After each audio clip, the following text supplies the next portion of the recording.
Prestes a completar 50 anos desde a sua fundação, a Itaipu Binacional tem uma nova gestão. Uma gestão comprometida com o cuidado com as pessoas e que acaba de ampliar o território de atuação da empresa para todo o estado do Paraná e parte do Mato Grosso do Sul. Para atuar neste amplo território, foi criado o programa Itaipu Mais que Energia.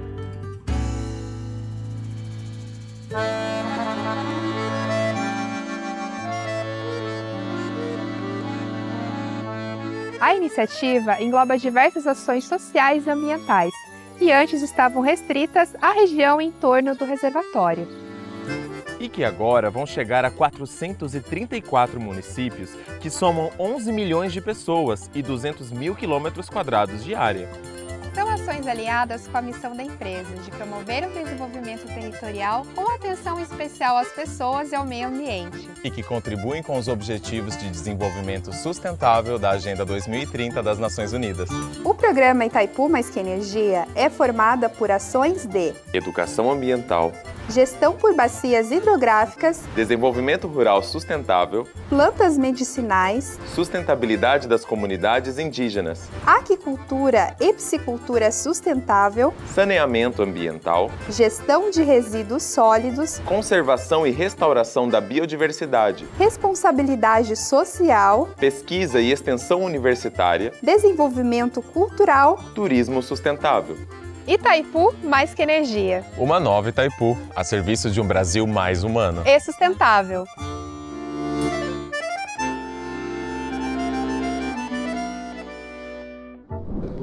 Bom dia, a graça e a paz do Senhor, Deus abençoe nossas vidas aqui nesta manhã, nesse nosso assunto tão importante. Eu combinei com o pastor Dinê de dividirmos da seguinte maneira: eu pretendo falar sobre a mensagem e ele sobre o pregador. Então, nosso foco nesse primeiro instante, então, é a mensagem em si. E é claro, meus irmãos, que nós estamos aqui compartilhando algo com o sentimento de que todos nós estamos na mesma luta, estamos com as mesmas dificuldades, porque a vida de pregador, e não só a vida de pregador, você vai vivendo-a e percebendo que quanto mais o tempo passa, mais dúvidas você tem. Então eu estou chegando à conclusão que eu hoje tenho menos certezas como homem, no sentido de discernimento de muitas coisas, como marido, como pai. Quando você se torna pai, eu acredito que é a mesma coisa quando se torna mãe, você descobre que sabe quase nada mesmo, quase nada. A vida de pregação também tem disso, por conta de uma série de fatores. A fase da sua vida vai afetar muito a sua mensagem, o perfil da sua igreja vai afetar muito sua mensagem, sua saúde vai afetar muito o conteúdo da sua mensagem, a sua história de vida. Uma pessoa, de vez em quando alguém pergunta quanto tempo se gasta para preparar uma mensagem, e eu já ouvi todo tipo de resposta. E essa coisa de quanto tempo gasta para preparar uma mensagem, o bonito numa palestra é você dizer que é umas 30 horas. Na palestra. Então eu quero dizer aqui, para a palestra, a minha resposta para a palestra, mínimo 30 horas para a palestra. Para a vida, isso não existe. A não ser que você pregue de vez em quando. Ou, aí vamos lá, ou você pregue constantemente e basicamente não faça outra coisa, nem consiga ser marido, nem consiga levar, se não tiver filho, por exemplo, para levar na escola, você consegue. Se você for um ermitão, aquele tipo de pessoa de poucos relacionamentos, você se isola e fica lendo o dia inteiro. Se você for uma pessoa mais ou menos igual às que estão do seu lado, você não conseguirá preparar durante 30 horas regularmente. Você pode até fazer isso, mas isso será esporádico. E é fácil provar. Vamos começar a preparar os sermões de domingo que vem, na segunda-feira. Mas nós vamos dar 30 horas para cada sermão. Beleza? Então, que horas que você acorda segunda-feira? Esse acorda às 6h30, mas vamos botar um pastor um pouquinho mais cansado. Acordando 8 da manhã. Não, você não tem problema, mas se você, para você pregar 3 vezes e preparar 30 horas, não vai ter esse negócio de folga, não. Porque matematicamente não é possível. Não fecha a conta. Se você começar trabalhando firme segunda-feira, você vai preparar a mensagem durante quantas horas? Vamos imaginar que você seja desse pregador que eu estou falando. 8 horas de trabalho na segunda-feira, já pensando no domingo. E começa a segunda, porque o seu primeiro sermão já será a quarta. Então você vai se dedicar 8 horas na segunda-feira e você vai estar devendo 22 horas. Terça-feira você mandou mais 8 horas. São 16 horas de preparo. Quarta-feira está faltando quanto tempo ainda para o culto da noite? Você levanta cedo se quiser fazer outra coisa. O que eu estou querendo dizer é que é mentira quem diz que prega regularmente e gasta 30 horas para cada sermão, porque isso não existe. Quem aqui está na vida real e concorda comigo, diga amém, por favor. Amém. Alguém discorda, eu dou a palavra para nos ensinar a fazer esse milagre. Não existe isso. Ao mesmo tempo, quanto tempo demora para preparar uma mensagem? A vida toda. Não são 8 horas nem 30. A vida toda. Quando você chega todo. Você traz a sua vida inteira. Você já notou o pastor, por exemplo, que é comerciante, que chegou na cidade e montou um comércio, era pobre e desenvolveu no trabalho e é empreendedor nos seus negócios, ganha dinheiro, também trabalha na igreja. O conteúdo da mensagem dele, muitas e muitas vezes vamos lutar, gente, porque tem que estudar, porque tem que trabalhar, porque Deus abençoa quem trabalha, o seu esforço. Ele está trazendo o quê? Sua experiência. Você pega um pastor que já foi do mundo das drogas, que foi liberto, a mensagem dele: ninguém acredita em você, mas Deus acredita. Ele está trazendo a realidade dele. Ele está trazendo a realidade dele. Pastor que tem lutado com saúde, porque Deus vai te colocar de pé, meu irmão. Isso é normal, gente. Por quê? Porque a mensagem, a pregação, ela é a verdade de Deus transmitida através de uma personalidade. Por isso que nós pregamos de modo diferente, porque tem a nossa vida ali. E aí é um dos grandes problemas, é que nós estamos ali. O que estraga a sua mensagem muitas vezes é você, está nela. O John MacArthur, respeitado pregador, eu o ouvi quando eu era um adolescente para a juventude. E uma coisa que me marcou, nas perguntas, perguntou qual a coisa mais difícil. Aí ele disse: é eu sair do meu sermão.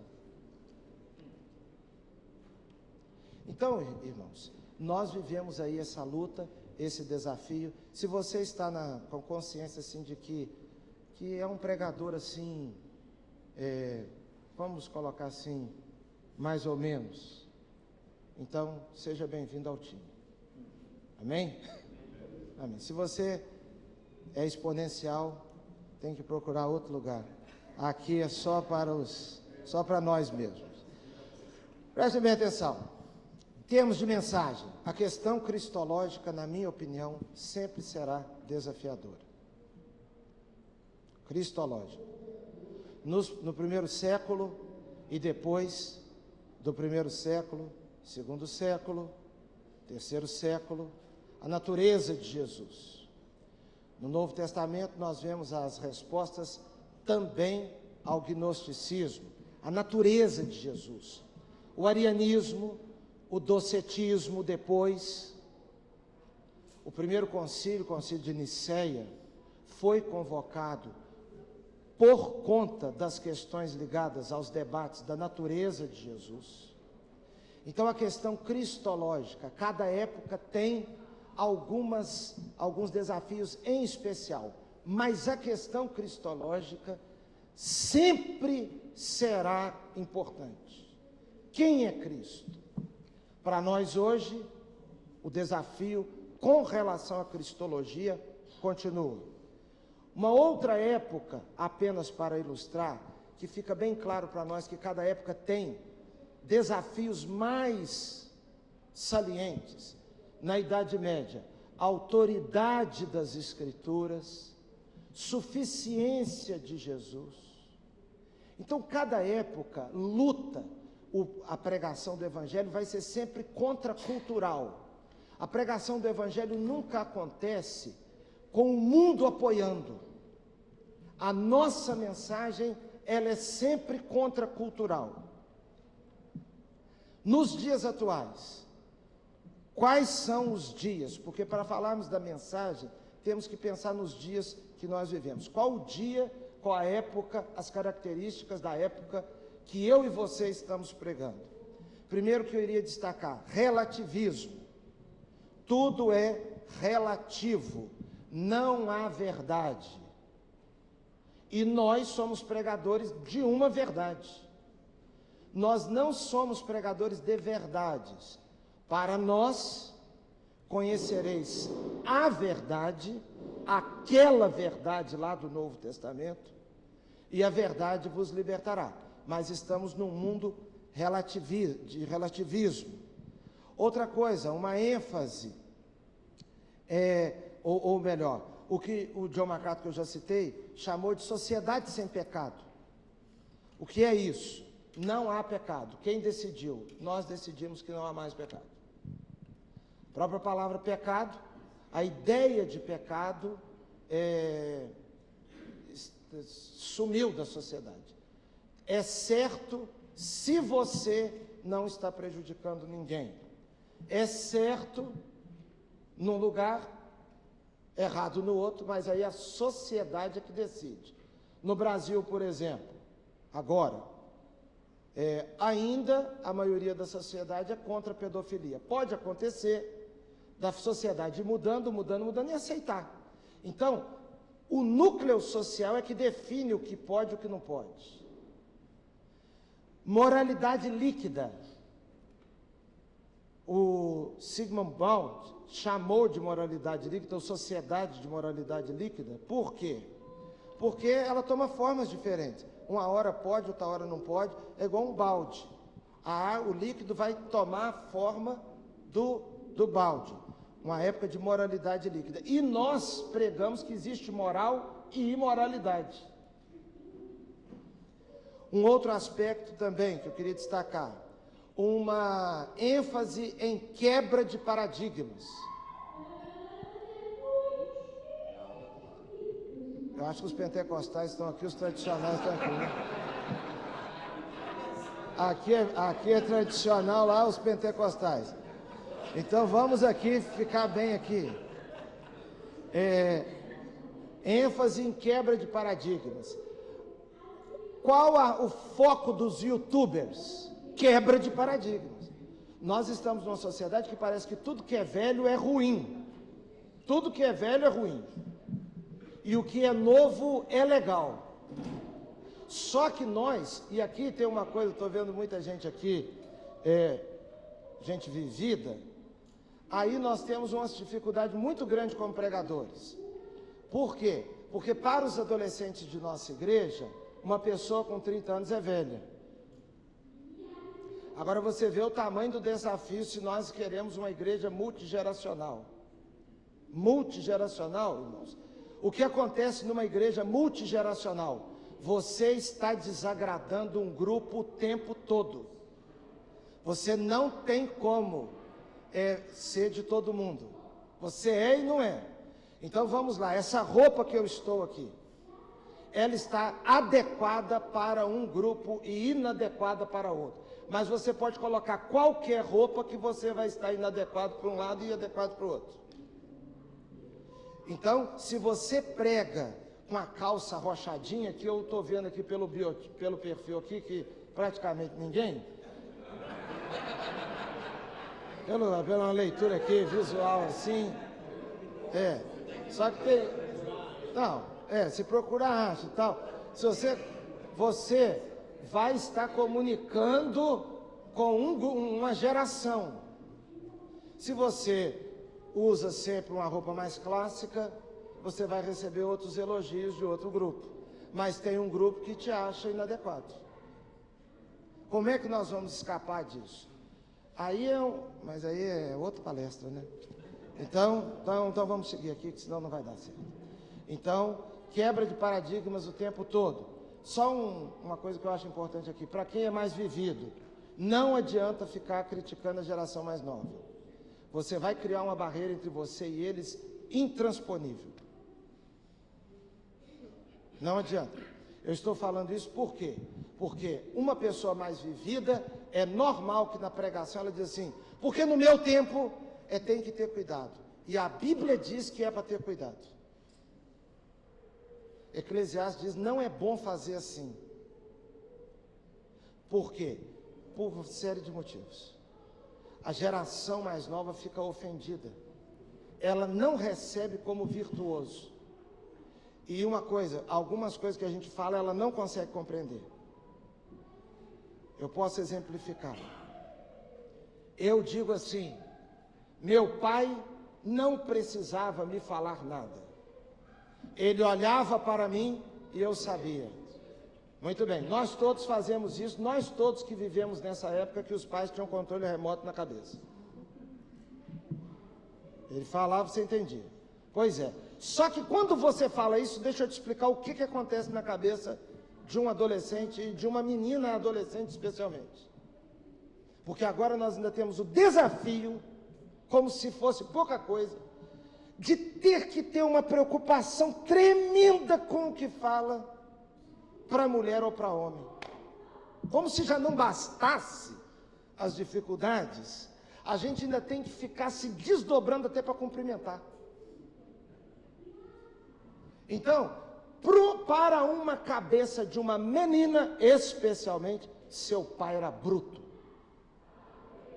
Ela não compreende a diferença entre um respeito e um machismo.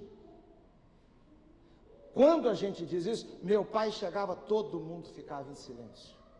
Que era a realidade da maioria de nós aqui. A realidade da maioria de nós aqui, quando o pai estava conversando com outro adulto, você não se metia na conversa. Quando um adolescente escuta isso, ele pensa que seu pai era irmão gêmeo do Hitler.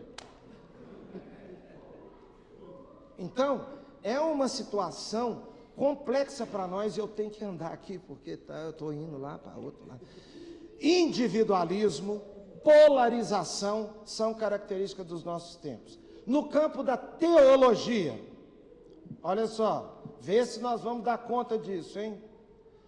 Algo bem sério está acontecendo. Teologia feminista,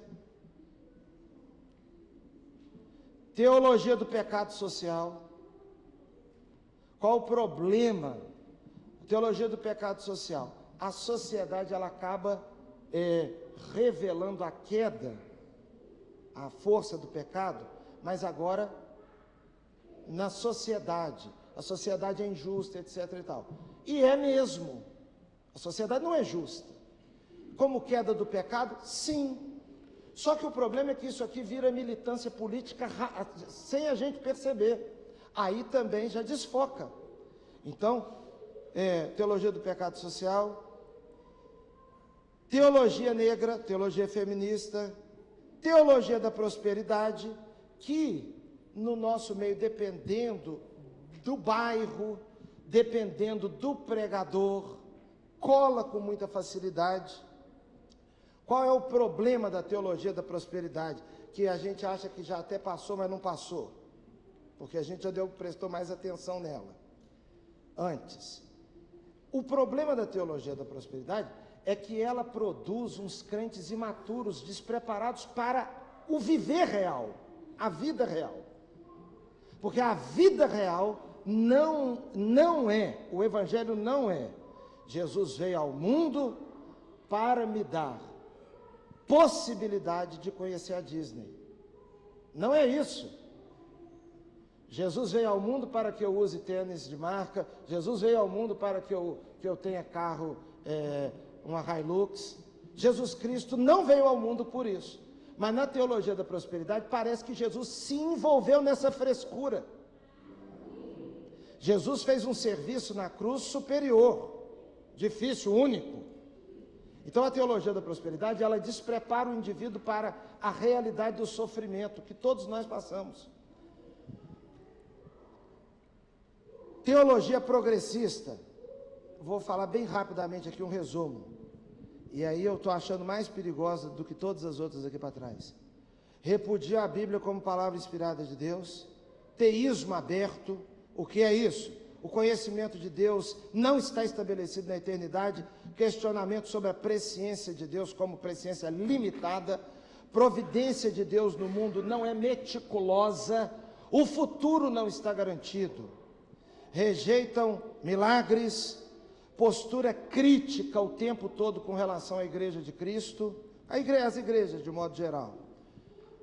Abandona o sacrifício vicário de Jesus, abandona o nascimento virginal. Muito bem, isso no campo da teologia. Nos nossos dias ainda, com relação às tendências na comunicação. Agora saiu lá da teologia, comunicação objetiva. Ninguém aguenta ler ou ninguém lê alguma coisa que tenha mais do que uns 5 parágrafos, sei lá. Eu acho que 5 parágrafos até é muito, né, Edmir? Porque todo mundo, tudo rápido. Quem aqui ainda lê jornal? O problema do jornal é outro também. Já é outro também. O problema do jornal é que você não sabe se você está lendo tudo virou uma opinião e os fatos são esquecidos. Tudo é uma opinião, aí você desiste. Mas tirando isso, a leitura de uma coisa mais extensa está simplesmente sumindo. E isso vai para a comunicação oral. Todo mundo quer tudo muito rápido. Então, pergunta-se muito no seminário, quanto tempo pode durar uma mensagem? Depende do quê? Um conjunto de coisas. Tem pregador que vai falar 1 hora e as igrejas que crescem não tem quem pregue só 5 minutos. Aí já é um mistério também, né, Edmir? Já é um mistério. Por quê? Porque você fala da objetividade, só que as igrejas que estão crescendo, batizando, têm pregação. Porque aqueles crentes mais raízes, eles vão na igreja com vontade de ouvir a mensagem.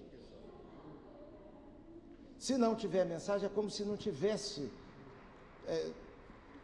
Então, mas objetividade na mensagem. Outra coisa, e objetividade também, gente, até na apresentação de um pregador. Você lembra como é que os nossos pregadores eram apresentados anteriormente? Pastor fulano, versado nas escrituras, fez o bacharel no Seminário do Norte, formou-se, não sei o que, formou. A juventude não quer saber. Deixa eu explicar, não quer saber. Já ocupou em nossa denominação o cargo, não quer saber. Não, pois é, mas não quer saber. Durante anos ocupou a função, não quer saber. O que é que eles querem saber? Não sei. Mas, não sei o que quer saber. Mas só que a pessoa, então o negócio é resumido. Outra coisa sobre a comunicação, que eu não sei se eu coloquei aqui, é que é uma ênfase, muito uso de imagens, aí você pega as gerações também. A minha mãe fala, por exemplo, o pastor fulano de tal não gosta da pregação dele não. Por quê? Não, ele fica botando coisas lá na frente, ele não prega assim de verdade não. Entendeu? Ele fica botando umas coisas lá na frente para a pessoa ler. Aí ela diz assim, eu gosto de pregador assim. É a minha mãe, tá, gente? É a minha mãe. Eu gosto de pregador igual o João Emílio, assim que prega. Agora escuta. A minha mãe arrumou mais um que ela gosta, que estava aqui agora, cadê ele? Ah lá. A minha mãe gosta de ouvir aquele barbudinho lá também. Ó. É meu sobrinho neto dela. Então, tirando nós dois, a minha mãe não suporta mais ninguém, mas... É coisa de mãe. Mas vamos lá. A minha mãe diz, fica colocando as letras lá, aí ela diz assim, eu nem enxergo aquilo direito. Eu gosto de pastor que fala. Só que aí, você tem um outro grupo que está o dia inteiro vendo imagens. Outra coisa da pregação, da comunicação atual, extravagância de nele. A diferença de um pregador, de um pastor de jovens, de adolescentes, num culto de congresso. Acabou de ter o congresso, está acontecendo, aí o pregador de fora acabou de pregar. Como é que o pastor de adolescentes, de jovens entra? Gente, que é isso? Que é isso, gente? Quebrou tudo. Quebrou. E amanhã, hein? E amanhã? Como é que vai ser? Gente, o que foi isso? O que a gente viveu aqui essa noite, cara? Cara, o que nós vivemos? Aí você ficou olhando e falou, vivemos um negócio normal. Só que é tudo assim extravagante. Os youtubers, nós estamos falando de comunicação em geral. Você coloca lá assim, quem é Jesus para você num vídeo? Não dá nada. Tem que ser um troço extravagante. A piscina mais louca do mundo. Aí o cara vai falar sobre o batismo no Rio Jordão. Você entendeu? Parece que o mundo ficou doido e nós que achamos que ainda não estamos olhando e pensando, o doido sou eu. Porque é uma coisa muito louca, extravagante. Muita extravagância para falar. Em foco no... E aí um problema sério. Força na extravagância, objetividade e conteúdo raso. Então é como se dissesse assim, você tem que ser animado, mas não pode ser profundo. E aqui deixa eu explicar um negócio, na minha opinião modesta. Não vamos confundir fala empolada com profundidade, não. Profundidade anda junto com simplicidade. Quando eu trago uma mensagem profunda, quando você traz uma mensagem profunda, ela não precisa ser de difícil cognição. A mensagem profunda não é você ler, fazer uma citação, que a pessoa fica uns 2 minutos tentando ligar as pontas. Não, essa pregação ela é ruim. Ela é ruim por quê? Porque ela ela complicou, em vez de dar leite materno, deu nã. A pregação boa é leite de mãe e não leite de vaca em pó. O leite de vaca em pó faz a criança dormir depressa. Mas não é o melhor para a criança, porque ele é como se fosse uma feijoada. A criança tome aquele negócio, a mãe sacode a criança, junta a tontura do peso da comida aí a criança dorme. Ela dorme à base de quê? De peso, de sacudida. O leite da mãe não, é um negócio fenomenal. E qualquer mãe, a pobre, a rica, a da China, a da África, daqui. O leite da mãe, a criança pode passar até 6 meses sem tomar água. Só o leite da mãe. Aí, só que depois de 2 horas ela quer de novo. Aí a mãe pensa que não está sustentando. É o que mais está sustentando. A fala empolada, com citações, de vez em quando você escuta umas coisas que não são legais. O pregador eu gosto de fazer pensar. Irmãos, a gente pode fazer pensar, tá bom? Mas o objetivo da fé cristã não é esse o foco, não. O foco é tocar na alma. Crer é também pensar, como diz John Stott. Todo mundo sabe que o John Stott escreveu esse livro e todo mundo concorda, beleza? E até quem não leu, cita. Isso é uma outra coisa, porque quando a gente quer falar dando impressões, a gente sabe fazer. John Stott certa vez diz, crer é também pensar. Tá bom. Agora vamos falar igual gente normal. Porque pregador tem que falar igual gente normal. Não é aquela coisa louca, empolada. Não é isso que é ser profundo.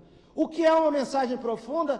Toda vez que você pega um conteúdo da Bíblia e fala, ele é profundo por si só. Jesus Cristo é o único e suficiente Salvador. Esse conteúdo é profundo. O Espírito Santo é consolador. Essa é uma verdade profunda. Então, agora vamos lá. Características aqui, cuidados sugeridos aqui. Cuidados sugeridos. Quero sugerir aqui alguns cuidados. Cuidado, seja criativo, busque ser criativo, mas a criatividade não é um fim em si mesmo. O nosso objetivo quando pregamos, nós devemos buscar sermos criativos. E tem que fazer um esforcinho, mas as gerações mais novas estão com uma dificuldade, estão enfatizando muito a criatividade e às vezes fica a criatividade pela criatividade. Teve um artista aí que entrou a cavalo dentro do culto. Aí a pessoa... Olha, gente, pode ser que entre a cavalo uma vez? Pode. Eu joguei bola com o jogador do Flamengo dentro do templo. Joguei, ó. Joguei. Um pouquinho só. O nosso pastor lá olhou para mim, olhou para o jogador e fez um desafio assim na hora. Pegou a bola e fez o quê? Ah, faz embaixadinha com o nosso pastor aqui. Aí jogou a bola para mim, na hora sim. Aí eu fiz a embaixadinha, joguei para ele. Ele, papai jogou para mim, eu joguei para ele de cabeça. Tudo. Acabou. Aí tem aquele pessoal... Foi jogar bola? Não, não foi jogar bola, não. Foi lá, deu um lindo testemunho, 20 e poucas pessoas entregaram a vida a Cristo. A maior parte do tempo foi o testemunho. Teve um minutinho que jogou a bola para lá e para cá. Não fui lá para jogar bola, não. Calma, campeão. Calma. Então você pode fazer uma coisa assim, esporádica, tudo bem. Mas cuidado, porque a criatividade não é um fim em si mesmo. Outro cuidado que nós precisamos ter, narcisismo. Irmãos, o narcisismo encontra na liderança, de modo geral, um terreno muito fértil. O narcisista, tudo é ele. E na pregação há uma dificuldade. Às vezes, ao invés de pregar, nós estamos nos apresentando. Num ambiente como este convencional, isso é um perigo. Então... eleição amanhã, estou eu pregando aqui agora. Estou criando o caso, tá? Estou criando aqui. Porque lá em Irajá, meus irmãos, nós chegamos e não sei o quê. Tudo bem, isso acontece, uma ilustração? Acontece. Daqui a pouco estou eu de novo, Irajá. Daqui a pouco estou eu de novo, Irajá. Daqui a pouco estou eu de novo. Daqui a pouco estou eu de novo. Aí vai lá o problema do John MacArthur. Qual é a dificuldade dessa pregação? Está pregando a si mesmo. E uma coisa que nós temos que, quando vamos ouvir palestra em congresso, em todo, a gente tem que ter cuidado com aquelas coisas assim que você vê que está muito perfeito. Por quê? Porque é mentira. Não é verdade. Você pode voltar sem crise. É mentira pura. Leio a Bíblia uma vez por mês. Leio 4 jornais no dia, 2 livros na semana e gasto 30 horas para preparar meus mensagens. Minha esposa ela não sei o quê, e eu sou o marido mais coisa, meu filho está em Harvard, minha filha em Cambridge, e o outro foi para Oxford. Pessoal, é só mentira mesmo. Tem que ir desopilando para você voltar para casa animado e não arrasado. Agora, vou eu aqui dizer que cada vez que você prega uma mensagem, você gasta 30 horas, sai você achando que realmente a vida é desse jeito, e não é. Porque se você mora em São Paulo, por exemplo, você pega um engarrafamento de 2 horas e meia, acabou com 2 horas e meia de preparo do seu sermão.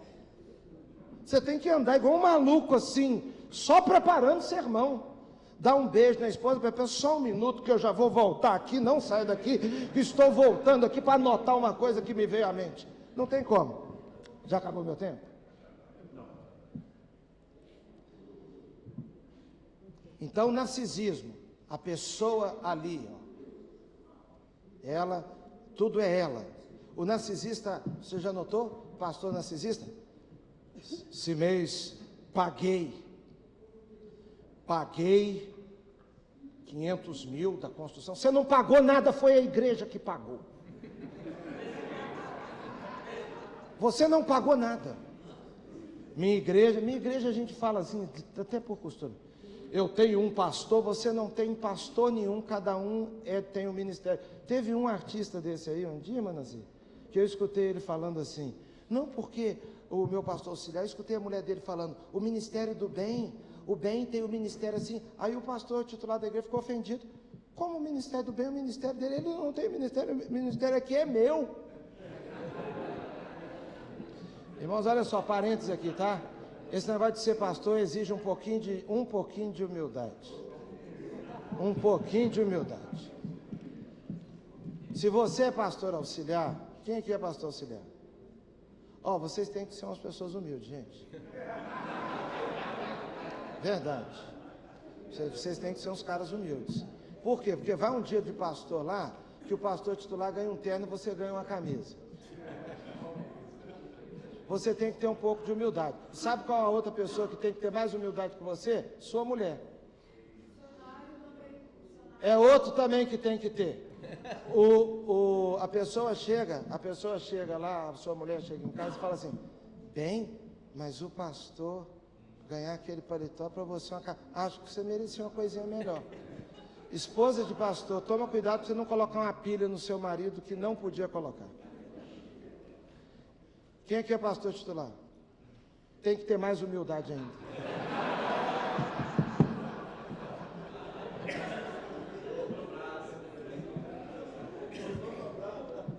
Aí tem que ter mais humilde ainda.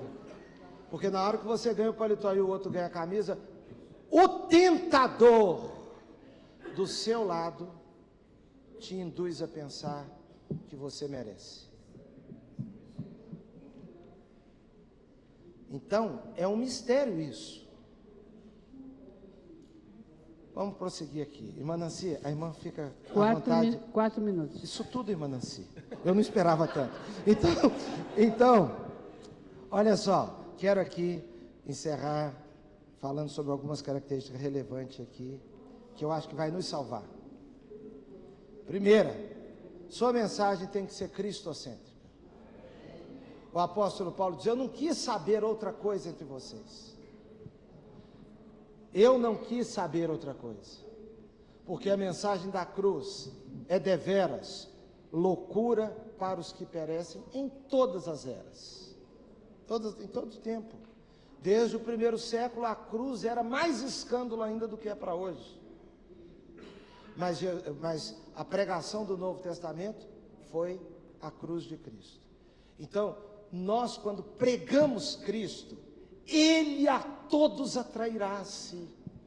Então, a pregação cristocêntrica é a nossa saída e será talvez o seu diferencial.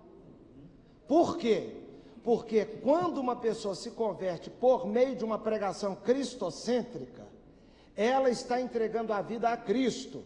Quando ela está entregando, tomando uma decisão, gostou de uma igreja, por um viés teológico, ideológico, diferente da cruz, essa pessoa vai sair da sua igreja com mais facilidade, não vai entrar na vida cristã.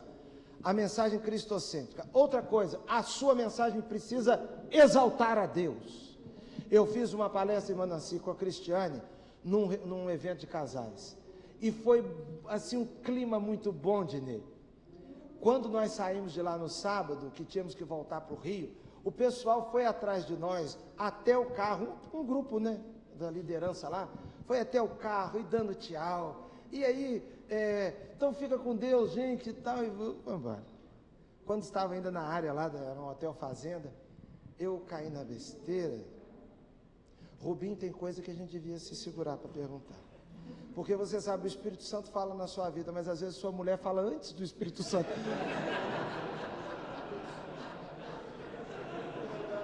Ela se antecipa. E fala mais ainda, né? Aí eu peguei. Aí estamos nós. Ô, pastor Euquias, não é assim? O Espírito Santo fala a nossa vida. Às vezes, a mulher fala antes do Espírito Santo. Aí eu peguei e tinha sido um PowerPoint muito bem feito por uma menina da igreja. E as letrinhas iam rodando assim, juntavam as letras. Ficou um negócio muito bem feito pela Jéssica. Então eu fiz uma palestra que saímos de lá assim que legal, que legal. E o pessoal ainda nos acompanhando, falando assim, ano que vem, hein? Ano que vem. Então eu estava o quê? Abafando mesmo.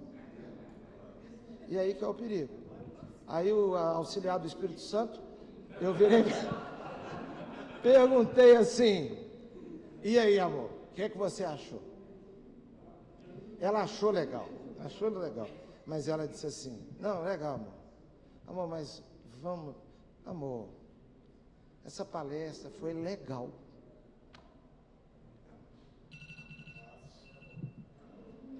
Não vou acabar de contar a história.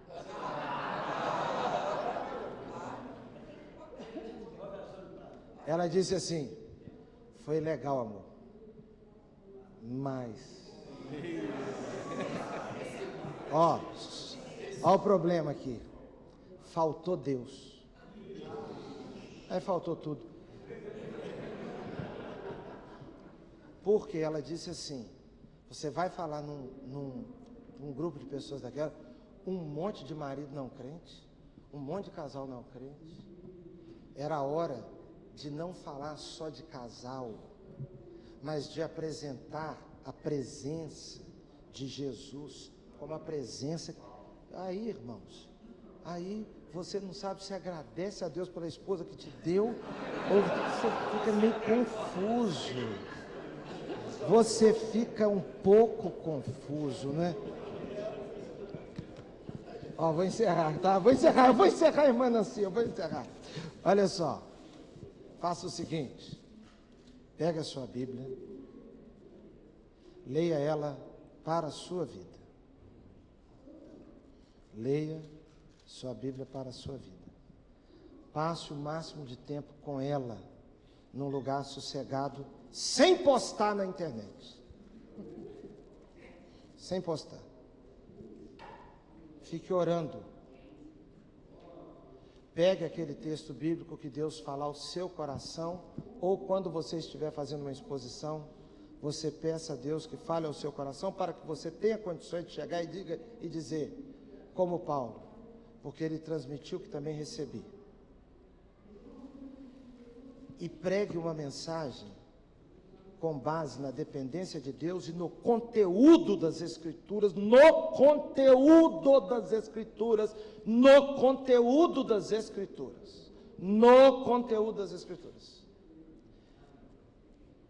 E pregue na dependência do Senhor, porque Deus gosta e é useiro e vezeiro em usar gente fraca. Quando você for aproximando do final, faça um apelo com todas as suas limitações, mas ouse convidar as pessoas a se renderem a Cristo. Amém? Muito obrigado e desculpe qualquer coisa. Muito obrigada, pastor João Emílio. E como ele falou do pregador, vocês vão me desculpar, mas a única pessoa que tem autoridade para falar para ele onde ele pisou na bola é a esposa. É verdade. Né? Porque se for uma outra, ela vai ficar danada da vida, né? Então a esposa é que tem essa liberdade.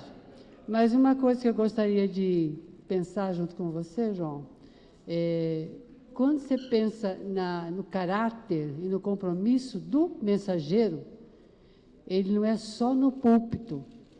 É aquele pastor que está no púlpito, que está falando aquelas coisas todas lindas e bíblicas, e numa interpretação perfeita, é aquele paizão dentro de casa, é aquele maridão dentro de casa.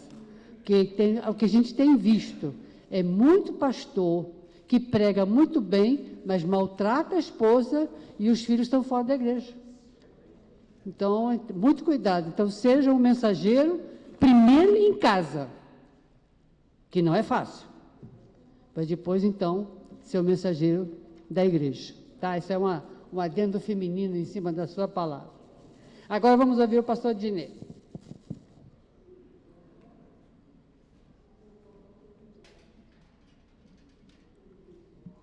eu chegar por trás aqui para não atrapalhar quem vai ver. Você sambou na frente ali? Bom dia, pessoal. Eu estava atrapalhando quem estava querendo.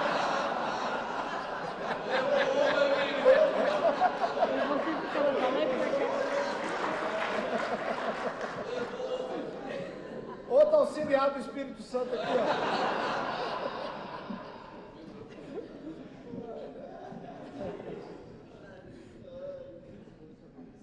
Graça e paz da parte de nosso Senhor e Salvador Jesus Cristo. Você não faz ideia da alegria que eu tenho de estar aqui. Mas também você não faz ideia do nervoso miudinho que vai aqui dentro. Eu tenho muita pena de não ter sido aluno do João Emílio. Mas eu tenho aprendido com ele nessas ocasiões. E todas as vezes que eu tenho a oportunidade de estar com o João Emílio, eu estou aprendendo. Inclusive com as tiradas do João Emílio. Sabe que pentecostal tem revelação, né? Batista tem insight. Então, o João tem uns insights fantásticos, graças a Deus. Agora, eu até pensei em fazer uma introdução, mas a Nancy já fez a introdução para mim, porque, como eu combinei com o João, ele ia falar sobre a mensagem, eu ia falar sobre mensageiro. Então, a minha palavra tem a ver com o pregador relevante. Desculpa, para então esse tema. eu entendi o contrário, que ele ia falar da mensagem, do mensageiro você ia falar da mensagem. Mas nós trocamos, nós combinamos assim. Não foi muito difícil escolher o modelo bíblico de pregador relevante. Não sei explicar muito bem a razão, mas na minha mente, no meu coração, vieram apenas dois nomes: Noé e João Batista. Difícil, muito difícil, é explicar para vocês a razão da minha escolha para hoje. Entre João Batizador e Noé, eu escolhi Noé. O primeiro quarto do século 21 pode ser comparado com os dias de Noé. Se queremos ser pregadores relevantes para esse tempo, precisamos olhar para a vida desse pregador inigualável. Ouso dizer isso, inigualável. Como bem expressa Warren Wiersbe, quando comparamos o nosso mundo com o mundo de Noé, vemos alguns paralelos assustadores. A população estava se multiplicando, o mundo estava cheio de maldade e violência, a ilegalidade campeava e os verdadeiros crentes eram uma minoria e ninguém prestava atenção neles. Mas aí veio o dilúvio e toda a população do mundo foi absolutamente destruída. Deus realmente julga aqueles que rejeitam a sua verdade. Presta bem atenção nisso. Deus julga e condena aqueles que rejeitam a sua verdade. Mas um problema. Eu tenho que admitir que não encontramos nenhum registro dos sermões de Noé no Antigo Testamento. Não. Mas para mim, isso não foi impedimento para eu escolher Noé como nosso modelo para esta manhã. Eu acredito que a vida e o ministério de Noé têm importância fundamental para todos aqueles de nós que desejamos ser pregadores relevantes para esse tempo. É muito provável que Noé tenha sido o pregador que bateu todos os recordes de tempo de ministério. Essa foi uma das razões que me levou a escolhê-lo.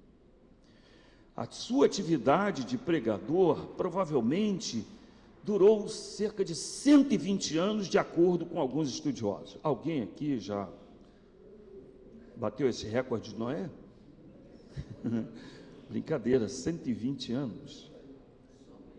Para os estudos da Bíblia, para os estudiosos da Bíblia, Noé está relacionado com aquele que é o maior e o mais importante cataclismo registrado na história do universo.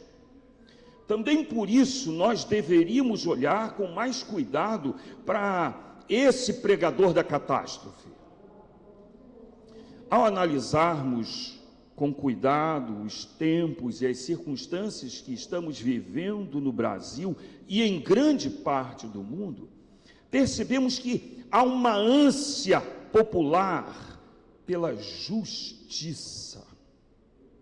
A vulgaridade de toda sorte de violência, a descarada impunidade e a descrença nas instituições nos revelam que o povo brasileiro, em particular, anseia pela justiça. Por isso também eu acredito que Noé nos inspira, porque o apóstolo Pedro diz que ele é o pregador da justiça. Ouso dizer que a pregação da justiça não é incompatível com a pregação e a prática do amor, tema da nossa convenção para esse ano. Isto fica perfeitamente claro no caráter e nas ações de Deus. Mas como eu aprendi agora há pouco com o João, que uma das características da pregação relevante é que ela precisa ser cristocêntrica. Então, olha para a cruz. O que você vê ali, senão a justiça e o amor de Deus expressos de uma forma singular? Outro aspecto extremamente relevante é o fato de que ninguém creu na pregação de Noé. Ninguém, somente a sua família. A família dele creu. Mas creio que seja necessário deixar bem claro que um pregador não se torna relevante pelo número de pessoas que aderem à sua pregação, mas pela fidelidade à mensagem que recebeu para transmitir. Desejo apresentar para você uma série de declarações acerca de Noé, nosso pregador relevante, que nós encontramos nas Escrituras, especialmente no livro dos Começos. Eu creio que a leitura e reflexão sobre esses textos bíblicos nos ajudarão a entender melhor e claramente o ministério de Noé como pregador relevante. Então vamos aos textos bíblicos. Primeiro deles, Gênesis capítulo 5, versos 28 e 29. Lameque viveu 182 anos e gerou um filho a quem chamou Noé, dizendo: este nos consolará de nossas obras e no trabalho de nossas mãos, que provém da terra que o Senhor amaldiçoou. Gênesis capítulo 6, verso 8. Noé, porém, encontrou graça aos olhos do Senhor. E no capítulo 6, verso 9: estas são as gerações de Noé. Ele era homem justo e íntegro em sua geração e andava com Deus. Gênesis 6,18: mas estabelecerei contigo a minha aliança. Tu entrarás na arca e contigo teus filhos, tua mulher e as mulheres de teus filhos. Gênesis 6,22: assim fez Noé segundo tudo que Deus lhe ordenara. Gênesis 7,5: e Noé fez tudo conforme o Senhor lhe havia ordenado. Gênesis 9, versos 20 a 21: Noé começou a cultivar a terra e plantou uma vinha. Presta atenção. Então bebeu do vinho e embriagou-se e ficou nu dentro da sua tenda. Esses são os relatos no livro de Gênesis. Hebreus capítulo 11, verso 7: pela fé Noé, temente a Deus, construiu uma arca para a salvação da sua família, quando advertido sobre coisas que ainda não se viam. Por meio da fé, condenou o mundo e tornou-se herdeiro da justiça segundo a fé. E 2 Pedro 2,5: também não poupou o mundo antigo, embora tenha preservado Noé, pregador da justiça, junto com mais 7 pessoas, ao trazer o dilúvio sobre o mundo dos ímpios. Quem é o pregador relevante? Então eu quero sugerir para você algumas características desse pregador relevante. Primeiro, é uma pessoa que não confunde a paciência de Deus com um senso comum de impunidade. Você percebeu que havia uma tremenda expectativa de Lameque e a sua esposa quando Noé nasceu. Eles expressam essa expectativa com o nome que escolheram para o menino, Noé. Preste atenção na expressão clara dessa expectativa: este nos consolará de nossas obras e do trabalho de nossas mãos, que provém da terra que o Senhor amaldiçoou. Lameque e a sua mulher esperavam que Noé fosse o consolador. Eles estavam cansados e frustrados com os resultados do seu árduo trabalho no agronegócio. O sistema era hostil e injusto, gerando uma angústia e desespero em seus corações. Aí, Noé começa a cumprir sua difícil e longa missão para desespero dos seus pais. Quem entre nós esperaria 120 anos por uma resposta positiva dos ouvintes à pregação? Irmãos, eu fui missionário dos irmãos em Portugal, nos Açores. Cheguei lá em abril de 1980. Vivi nos Açores, um arquipélago, território português no meio do Atlântico Norte, e vivi com a minha família ali 6 anos e meio. E eu fui para a Ilha do Faial, uma ilha pequenininha, uma igreja que tinha 10 membros, mas eu e Leila, 12. No primeiro ano, Papai do Céu abençoou maravilhosamente, eu batizei 12 pessoas. Depois, nos seguintes 2 anos e meio, evangelizando de casa em casa, pregando no culto ao ar livre, usando a literatura através de um jornalzinho, usando o programa de rádio e pregando nos cultos, no templo.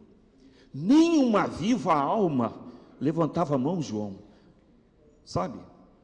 Nenhum bêbado, nenhuma pessoa levantou a mão dizendo: pastor, eu aceito Jesus. Nenhuma. Irmãos, 2 anos e meio, eu entrei numa crise, eu pensei, não sou vocacionado, estou no lugar errado, vou voltar para o Brasil. Quase que sentei e escrevi uma carta para a junta dizendo: me manda embora, porque eu não presto para o serviço. Você já pensou? Pregar 120 anos e não ver uma conversão?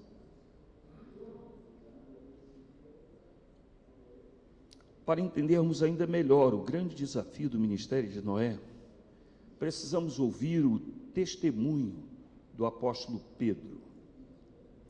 Eu acredito que Pedro tinha uma grande afeição pelo ministério de pregação de Noé.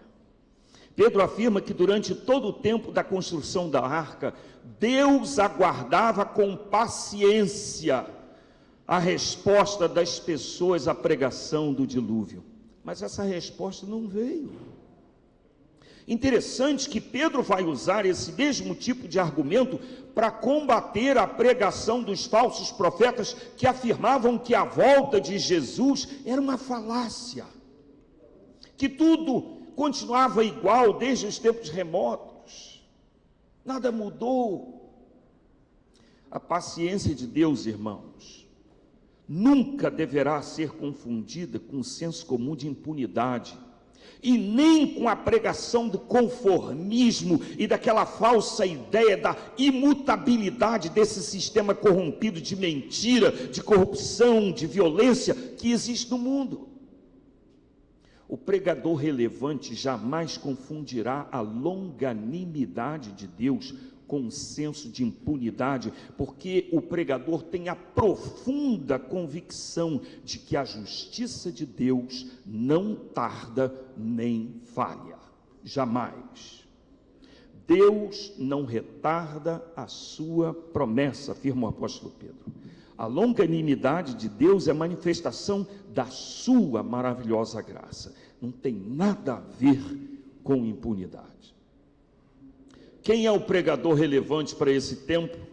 É uma pessoa que tem a firme convicção de que o mundo está no mais absoluto controle de Deus.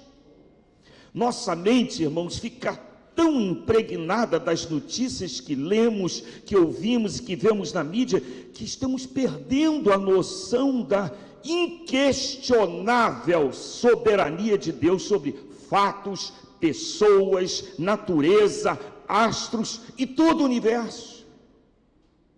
Por mais assustador e surpreendente que seja um acontecimento, ou mesmo uma ameaça, nada e ninguém deve perturbar a visão que o pregador tem do mais absoluto controle que Deus tem sobre tudo e sobre todos.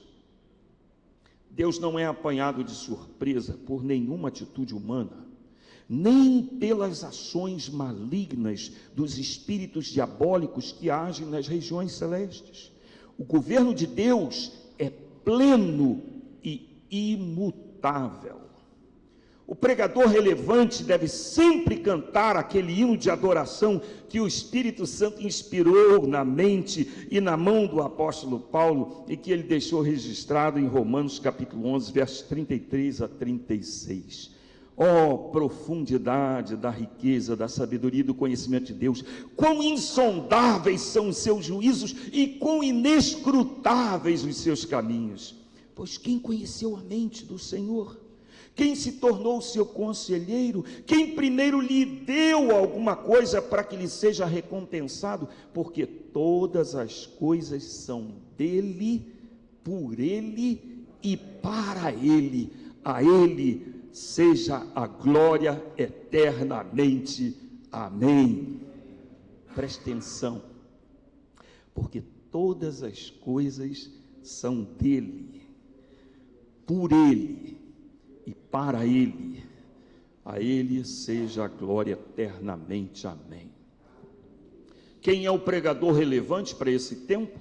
É uma pessoa que emerge do mundo e vive acima do submundo da iniquidade. Encanta-me, irmãos, a afirmação bíblica sobre Noé, registrada no capítulo 6, verso 9. É muito difícil encontrar na Bíblia uma biografia tão espetacularmente sintética e atraente. Estas são as gerações de Noé. Ele era homem justo e íntegro em sua geração e andava com Deus. Eu já tenho lido epitáfios lindos em muitos lugares. Você já pensou no sepulcro da gente ter uma frase dessas? A gente ser lembrado como Noé, homem justo e íntegro em sua geração, e andava com Deus. Um dos mais prestigiados comentários da Bíblia afirma que Noé era justo na sua relação moral com Deus e irrepreensível no seu caráter e na sua conduta com os seus contemporâneos.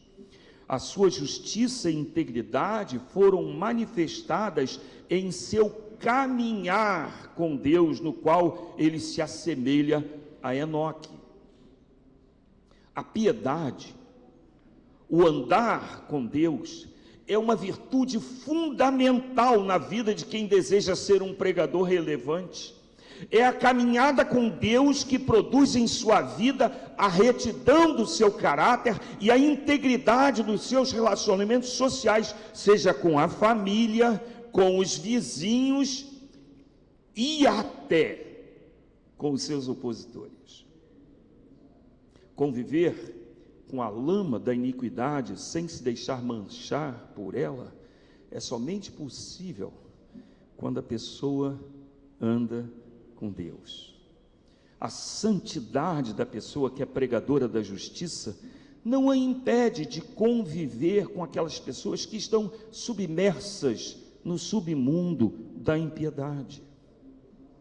Michael Green faz um comentário muito interessante sobre Noé como pregador relevante. Ele diz o seguinte: sua própria vida teria sido tão diferente da dos homens ímpios ao seu redor, que falaria muito alto. E como poderia um homem bom ficar quieto quando via outros indo para a ruína? Qualquer homem de Deus está pelo menos tão preocupado com o resgate dos outros quanto a preservação do seu próprio relacionamento com Deus.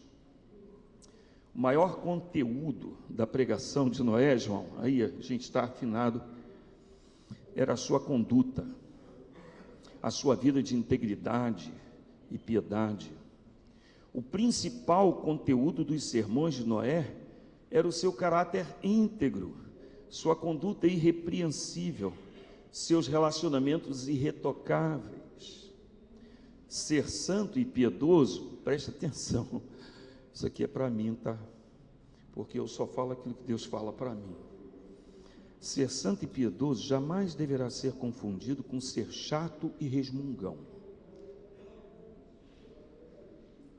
Quem anda com Deus, assimila de Deus a sua compaixão, sua misericórdia, bem como a sua paciência no lidar com as pessoas. Quem é um pregador relevante para esse tempo? É uma pessoa que não admite nada menos do que obediência radical a Deus. A pessoa que deseja ser um pregador relevante vive um constante dilema, porque está sempre sendo confrontado com a necessidade de escolher quem ou o que orientará o seu ministério da pregação. Escolher entre os seus sentimentos ou a ordem de Deus.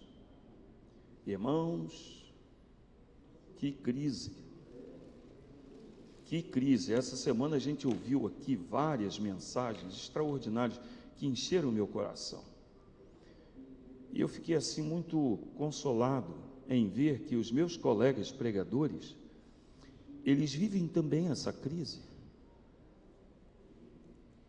Os seus sentimentos podem levar você a pregar os seus sentimentos e não aquilo que Deus mandou que você falasse. Imagina Noé, que sufoco.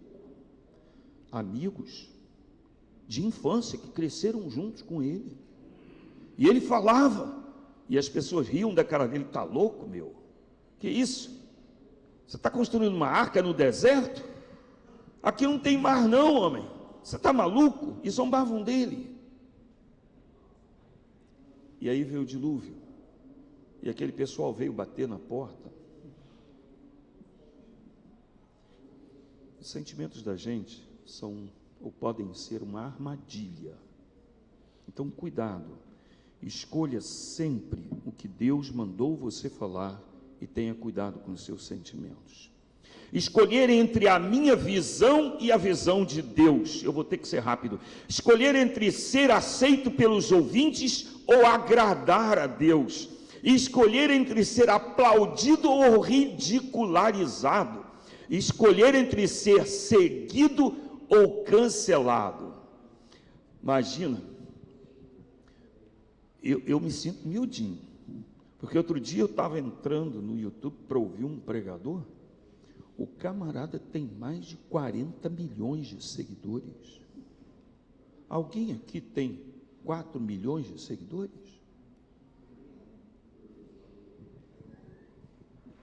Aí você pensa, eu sou um subnitrato, pode nada. Deus abençoe você, se você é um pregador que escolheu fazer aquilo que Deus mandou. Porque às vezes, irmãos, o nosso caráter, a nossa conduta, que é a nossa principal mensagem, e aquilo que proferimos com a nossa boca, vai levar muita gente a nos cancelar. Quando o apóstolo Pedro, inspirado pelo Espírito Santo, caracterizou o ministério de Noé, ele afirmou: pregador da justiça. A palavra usada pelo apóstolo Pedro aqui tem o significado original de arauto. Aliás, dos personagens do Antigo Testamento, o único que no Novo Testamento é chamado de pregador é Noé.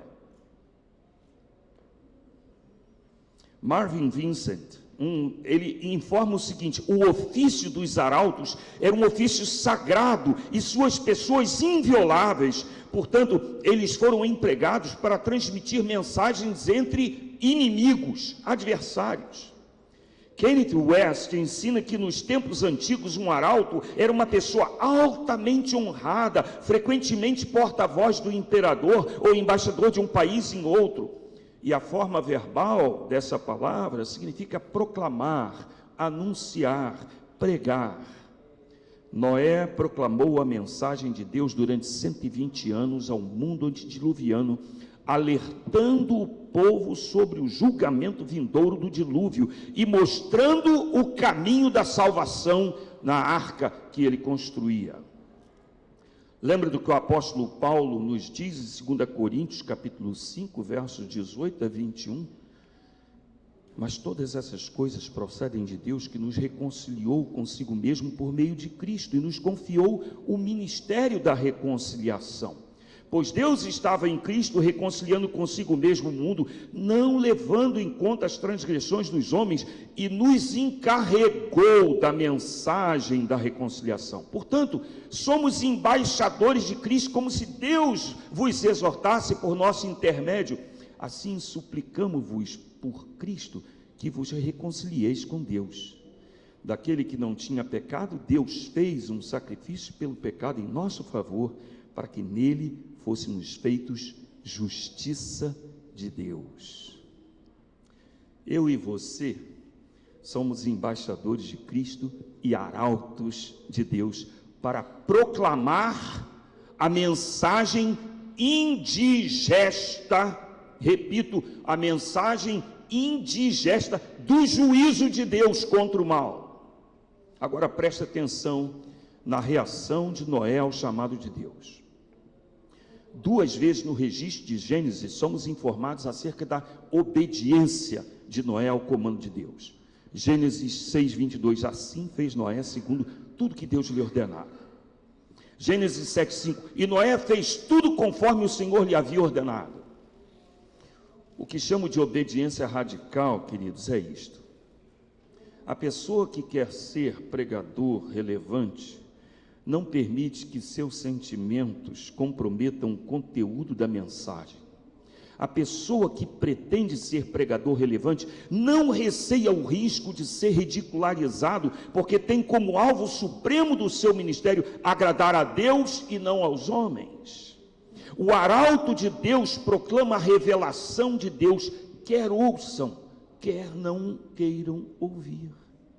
Obediência radical à palavra de Deus é o que faz da pessoa portadora da mensagem um pregador relevante. Quem é o pregador relevante para esse tempo? É uma pessoa comum, sujeita a erros infantis. Irmãos, o que me consola é saber que uma das mais extraordinárias coisas que encontramos na Bíblia Sagrada é a sua transparência total, quando descreve o caráter, a natureza e o comportamento dos heróis da fé. Reparem no relato de Gênesis, capítulo 9, versos 20 e 21. Noé começou a cultivar a terra e plantou uma vinha. Então bebeu do vinho e embriagou-se e ficou nu dentro da sua tenda. Noé era uma pessoa comum, como eu e você, absolutamente comum. O dilúvio já havia passado. Assim como seus pais, Noé empreendeu no agronegócio. Noé se estabeleceu numa região e começou a desenvolver um negócio produtivo, lucrativo. Ele se tornou um cultivador de vinhas. Noé produzia o seu próprio vinho para consumo próprio e comércio. Acontece que um dia foi Noé provar da nova safra do seu vinho, e ele ficou tão maravilhado com aquele vinho produzido, que ele se excedeu nos copos, e ficou embriagado. Sob o efeito do álcool, ele tirou suas roupas, e ficou nu. Fala sério, que cena ridícula, não é não? Ficar bêbado, tirar roupa e ficar nu e exposto à vergonha, ainda que dentro da sua tenda qualquer pessoa podia entrar, como de fato entrou. Pois é, Deus usa pessoas comuns como Noé. Deus usa pessoas que cometem erros infantis. Deus usa pessoas ridículas como eu para serem pregadores. E Deus faz dessas pessoas ridículas pregadores relevantes.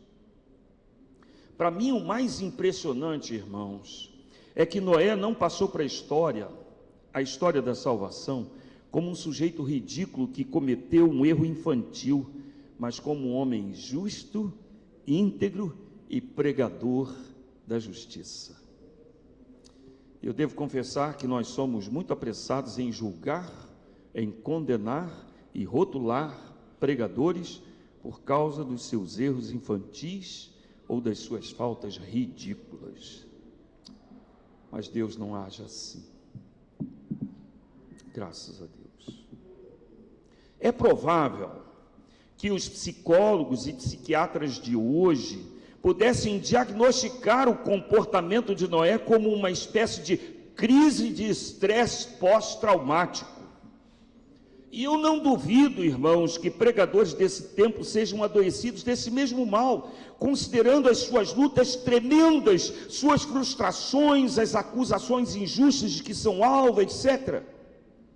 Mas seja qual for o diagnóstico dos profissionais acerca da sua condição emocional e psíquica, eu e você sabemos muito bem que somos miseráveis pecadores alcançados pela graça maravilhosa de Deus e que lutamos arduamente contra a natureza pecaminosa que insiste em nos derrubar dia após dia.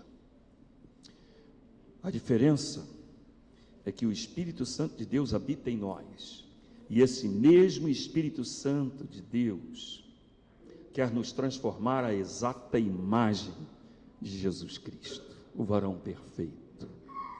Jamais permita que a sua condição humana seja um fator limitador ou inibidor do projeto que Deus tem para a sua vida. Na verdade, Deus quer fazer de cada um de nós pregadores relevantes da sua mensagem. Quem é o pregador relevante para esse tempo? É uma pessoa que realiza o seu ministério de pregação motivado exclusivamente pela graça de Deus. Quantos aqui conheceram Mauro Israel Moreira, um gaúcho que foi pastor em São Gonçalo, na primeira igreja batista? Muitas vezes encontrei com o Mauro no corredor do prédio 19, bendito prédio 19, e Noé então, o Mauro, ele vivia cantando: só Noé creu na graça de Deus, só Noé creu na graça de Deus, só Noé creu na graça de Deus e assim salvou os seus. Eu ouvi o Mauro cantar isso muitas vezes, e agora quando fui preparar essa mensagem, eu lembrei do Mauro. E eu percebi claramente que a vida de Noé, o ministério de Noé, se deve exclusivamente à graça de Deus na vida dele. Conquanto Noé seja visto como pregador da justiça pelo apóstolo Pedro, e a sua magistral obra da construção da arca mostra-nos claramente a demonstração da magnífica, excelente e imensurável graça de Deus.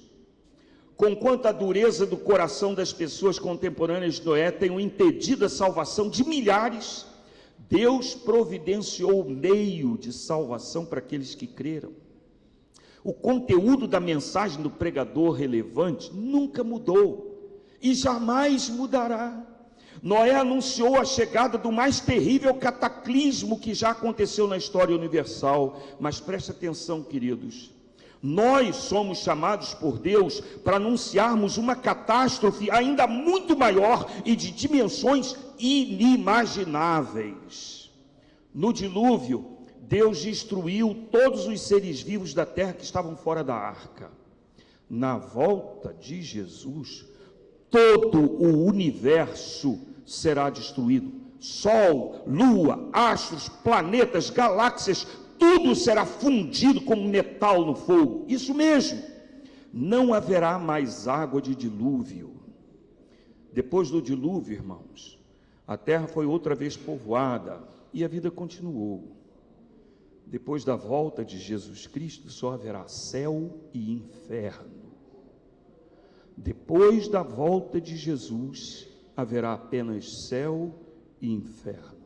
Mais uma vez eu quero trazer à tona o registro da pregação e o ensino do apóstolo Pedro. Pois de propósito ignoram isso, que desde a antiguidade pela palavra de Deus existiram os céus e a terra, e esta foi tirada da água e através da água. Foi pelas águas que o mundo daquela época foi destruído pelo dilúvio, mas pela mesma palavra os céus e a terra de agora têm sido guardados para o fogo, reservado para o dia do juízo e da destruição dos homens ímpios. Mas vós, amados, não ignoreis uma coisa: um dia para o Senhor é como 1000 anos e 1000 anos como um dia. O Senhor não retarda a sua promessa, ainda que alguns a considerem demorada, mas Ele é paciente convosco, que não quer que ninguém pereça, mas que todos venham a se arrepender. Contudo, o dia do Senhor virá como um ladrão, no qual os céus passarão com grande estrondo, e os elementos queimando se dissolverão, e a terra e as obras que nela há serão descobertas. Se todas essas coisas serão assim destruídas, que tipo de pessoas deveis ser? E aí eu quero fazer uma paráfrase de Pedro, dizer, que tipo de pregadores deveremos ser? Pessoas que vivem em santidade e piedade, aguardando e esperando ansiosamente a vinda do dia de Deus. Por causa desse dia os céus se dissolverão pelo fogo e os elementos ardendo se dissolverão. 2 Pedro 3, 5 a 12. Enquanto esse dia não chega, e ninguém sabe quando chegará, sejamos arautos de Deus, pregadores relevantes, anunciando que a justiça de Deus se manifestará. O tempo que nós temos agora é o tempo da graça. Hoje a porta da graça está aberta de par em par, mas um dia a porta da graça vai fechar. Nossa arca é Cristo, e em Cristo não há qualquer limitação ou impedimento para a salvação. Salvação eterna. Sejamos pregadores relevantes, motivados pela graça salvadora de Deus em Cristo. E Manancia, eu quero terminar com uma citação. A citação literal de um sermão que foi pregado na Capela Real em Lisboa em 1655 por Antônio Vieira. Ele é conhecido como o Sermão da 60ª. Olha o que diz Vieira: com isto tenho acabado. Algum dia vos enganastes tanto comigo que saísseis do sermão muito contentes do pregador? Agora quisera eu desenganar-vos tanto que saíreis muito descontentes de vós, semeadores do Evangelho. Eis aqui o que devemos pretender nos nossos sermões: não que os homens saiam contentes de nós, senão que saiam muito descontentes de si. Não que lhes pareçam bem os nossos conceitos, mas que lhes pareçam maus os seus costumes, as suas vidas, os seus passatempos, as suas ambições e, enfim, todos os seus pecados. Contanto que se descontentem de si, descontentem-se embora de nós. Dizia o maior de todos os pregadores, São Paulo: se eu contentar aos homens, não seria servo de Deus. Oh, contentemos a Deus e acabemos de não fazer caso dos homens. Advirtamos que nesta mesma igreja há tribunas mais altas que as que vemos. Acima das tribunas dos reis estão as tribunas dos anjos, está a tribuna e o tribunal de Deus que nos ouve e que nos há de julgar. Que conta há de dar a Deus um pregador no dia do juízo? O ouvinte dirá: não me disseram. Mas o pregador: ai de mim, que não disse o que convinha. Não seja mais assim, por amor de Deus e de nós.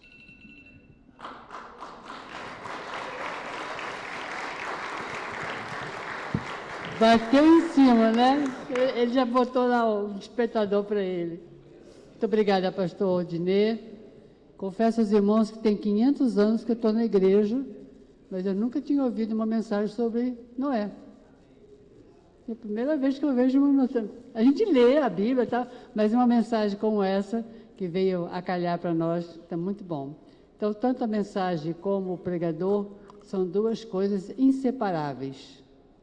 Então, que Deus tenha misericórdia de cada um de nós, para que sejamos aqueles altos cozinheiros que aparecem na televisão, Masterchef, porque o pastor é o Masterchef da igreja, porque é ele que produz a alimentação, quer dizer, prepara os alimentos para toda a sua comunidade. Então, eu sempre digo que tem que ser um Masterchef que conhece bem todos os elementos e sabe para que serve os elementos, o que pode misturar, o que não pode misturar e para que serve. Não adianta pedir para uma criança para comer alguma coisa que ela não vai querer e não come mesmo, porque ela bota tudo para fora. Mas a gente tem que ter sabedoria para escolher os alimentos para poder ter uma comunidade bem alimentada. E está na mão de cada um de vocês. Eu fico muito à vontade para dizer que ser pastor é um desafio. Alimentar a sua comunidade é semanal. Então, são 30 horas, né, João Emílio, para preparar? Mas tem alguns que preparam em 30 minutos. 30 minutos, no máximo, é um ovo frito, né? Então, então tem que ser 30 horas. Mas ele não é só preparo do sermão, é vida. É vida. Eu não digo nem 30 horas, são 24 horas. Cada dia. É vida. E é vida que a gente tem que ter esse compromisso com Deus, como Noé teve, e acertar na hora precisa para ajudar a nossa comunidade. Alguém tem alguma pergunta aos nossos preletores? Está todo mundo alimentado?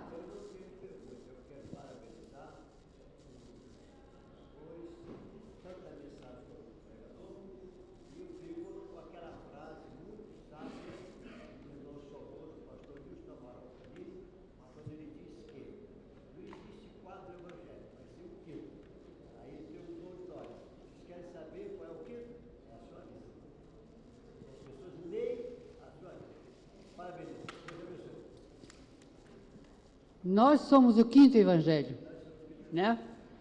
Então, tem gente que nunca abriu a Bíblia, mas lê a gente. Todos os dias, os nossos vizinhos, o que eles estão lendo da nossa vida? Então, esse conscientizar a sua igreja, a sua comunidade, de que eles são o evangelho que está sendo pregado e anunciado. Então, nós somos, aliás, vocês, né, pastores, são responsáveis por alimentar de maneira que haja esse quinto evangelho produzindo muito efeito. E agora, apenas uma coisinha, eu sempre penso o seguinte, a primeira vez o mundo terminou em água, e do jeito que as coisas estão, vai terminar em fogo, porque 50 graus no Rio de Janeiro não é fácil, meus irmãos. Não é fácil, não. Eu digo que nós estamos no princípio do fim. Não vai demorar muito, não. Outro dia saiu na internet aí que nós estamos com 5 segundos do fim do mundo. Só que eu não sei qual é o relógio que estão usando. Mas eu sei que as coisas estão ficando cada vez mais difíceis e o desafio para os pregadores das igrejas está cada vez mais difícil, porque você fala uma coisa com pessoa da terceira idade, não quer dizer nada para a primeira idade. Então, ou vice-versa, né? Então, fica mais complicado. Então, que Deus dê sabedoria para cada um de nós, para que a gente possa preparar o alimento correto para a nossa comunidade, para que nós tenhamos sucesso nessa missão que Deus deu para nós. Tem um irmão lá atrás. Fala, meu irmão. O irmão mesmo.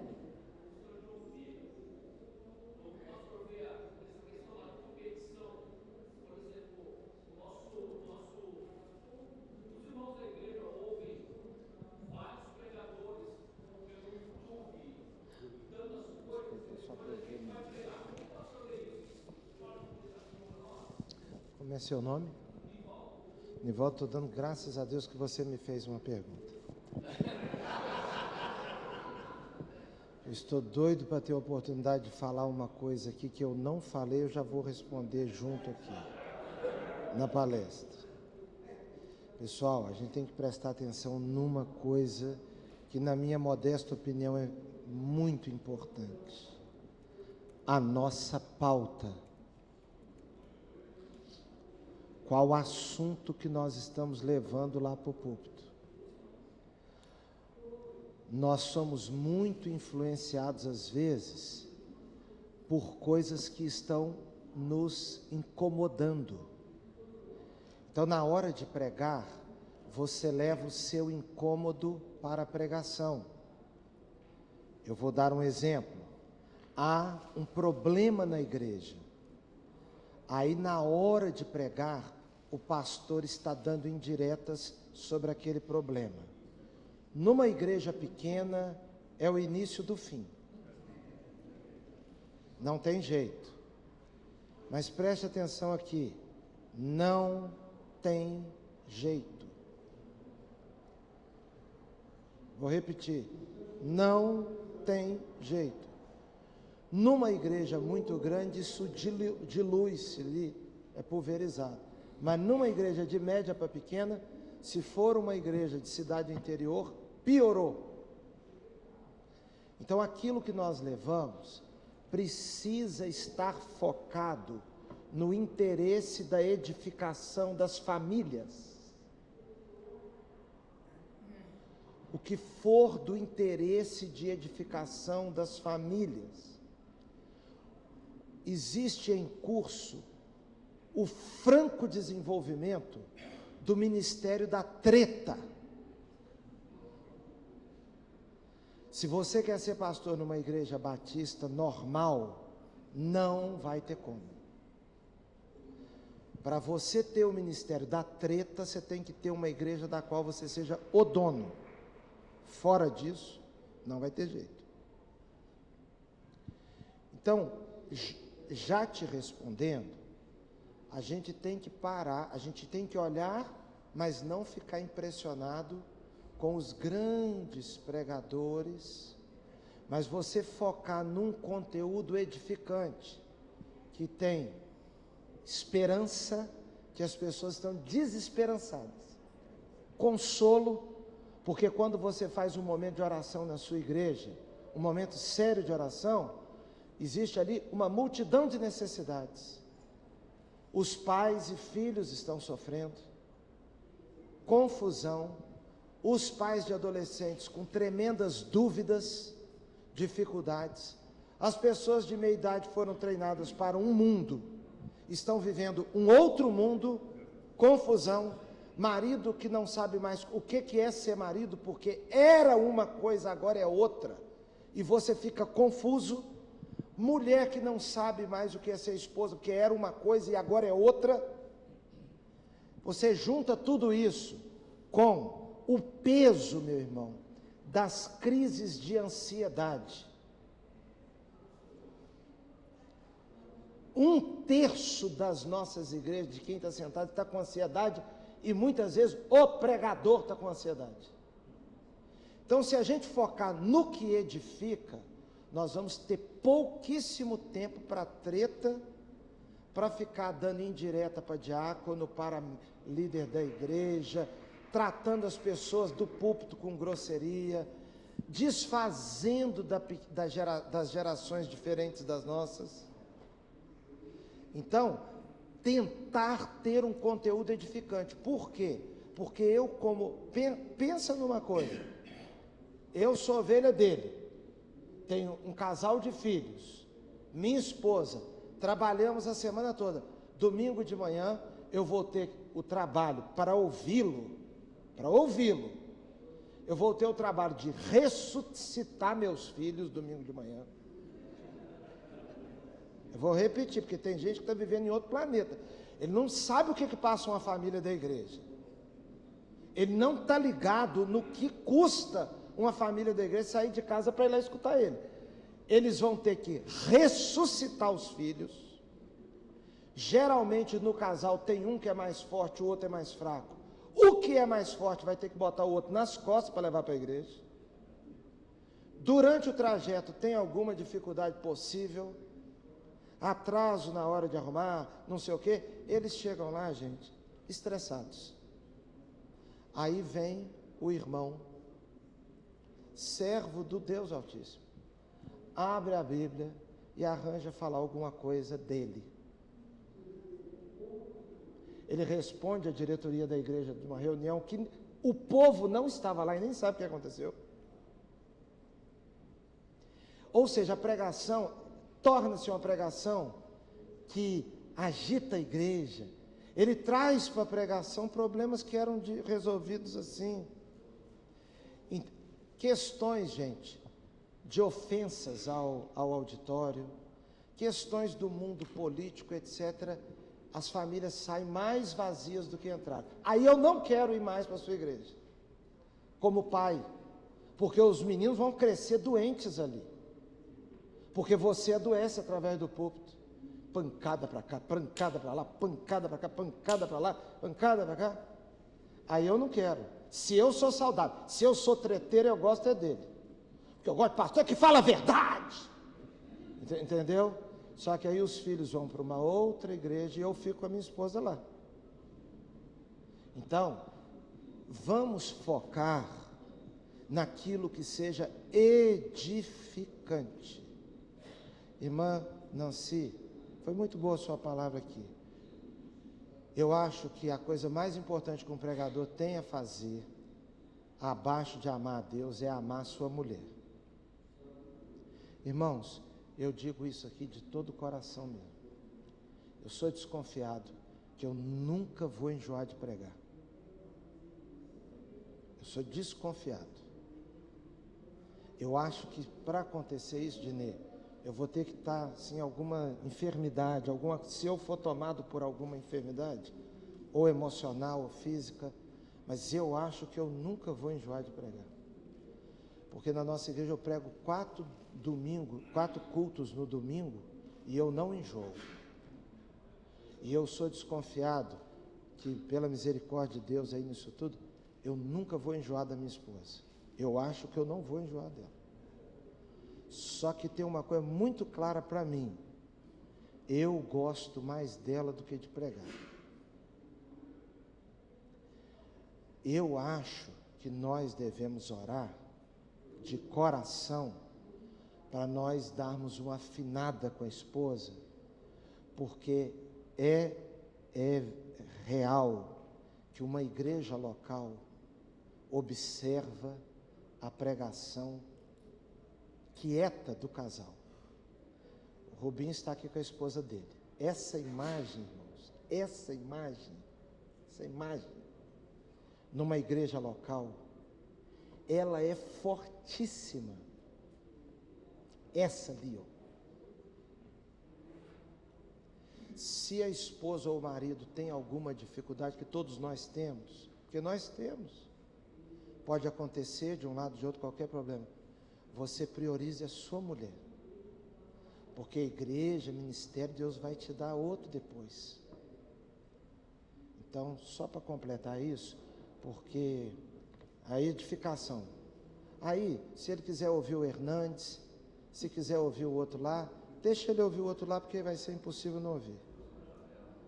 Mas aí também, se você tiver uma mensagem edificante, ele vai até apurar um pouco o gosto. Porque quando ele vê o treteiro lá, ele fala, não, nosso pastor é que é raiz, né? Nosso pastor é raiz. Desculpa ter passado do tempo. A pergunta seria, como viver a tensão entre mensagem relevante, pregador relevante e resultado? Como viver a tensão entre mensagem relevante e resultado? Qual dos dois está aqui? Posso dar uma palavrinha? Eu só ouso responder essa pergunta por causa do modelo de pregador relevante que vocês ouviram. Qual foi o resultado de Noé? Não é resultado, né? Desculpa o trocadilho. Não é resultado. Só a mulher, os filhos e as noras.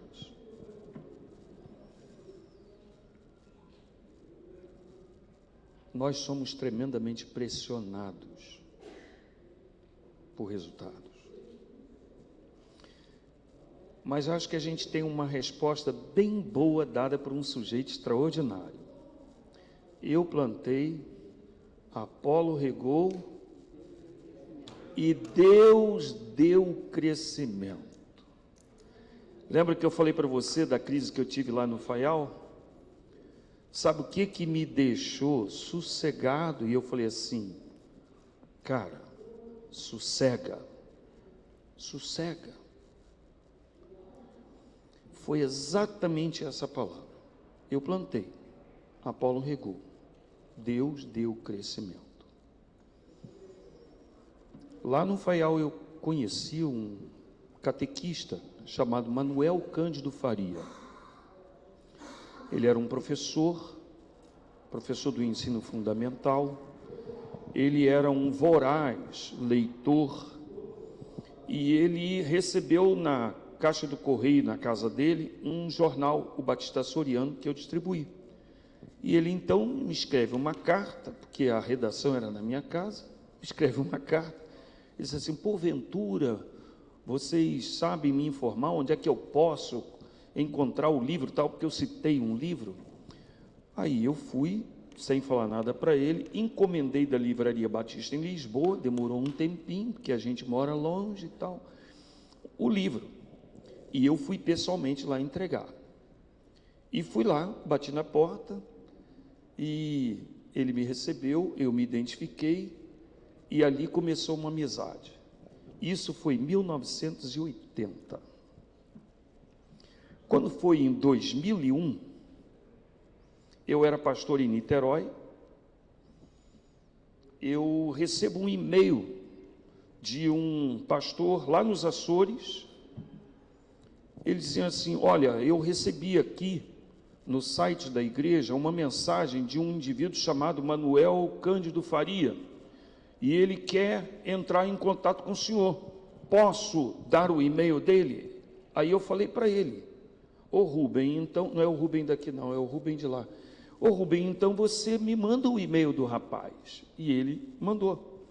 E eu então mandei uma mensagem para o sujeito dizendo, porventura você, Manuel Cândido Faria, que eu conheci na freguesia de Castelo Branco, na Ilha do Faial, em 1980. Aí ele vai e me responde, ô pastor Dinês, sou eu mesmo. Aí a frase do e-mail que me fez assim, encher de alegria. A semente por vós plantada germinou e deu fruto 21 anos depois. Eu plantei, Apolo regou, Deus deu o crescimento. Ele me convidava para a cerimônia de batismo dele na igreja de Queluz, perto de Lisboa. Eu não pude ir, claro, mas resultado é com ele, não é comigo não. Ele só me mandou pregar, só isso. 30 horas. Quem não tem as 30 horas? Ninguém tem, pastor. A pregação não se prepara em 30 horas, é com a vida toda. Eu falei contra os palestrantes e professores que ficam dizendo que você tem que ter 30 horas para preparar uma mensagem, porque nenhum de nós a tem, a não ser que nós sejamos pessoas muito introspectivas e também com um perfil de família que não exige de nós levar filho na escola, buscar. Ô João, ou como um pastor jubilado também, né? Mas é isso mesmo. O que não é um defeito, preste atenção. Se você tem uma vida num ritmo, principalmente se for numa cidade maior, você não tem como gastar 30 horas para cada sermão. Porque se você pregar domingo de manhã e domingo à noite, são 60 horas. Na quarta-feira, serão 90 horas. Nenhum de nós dará conta de uma coisa dessas. Então, ninguém tem, pastor. Se eu me expressei mal parecendo que eu estava dizendo que tinha que ser 30 horas, eu estou dizendo o seguinte, tem que ser 200 horas, mas nós não vamos dar conta de 30 horas, nem de 20 horas. O caso não são as horas, o caso é vida. Isso. É vida. 24 horas por dia, 30 dias por mês. 12 meses por ano.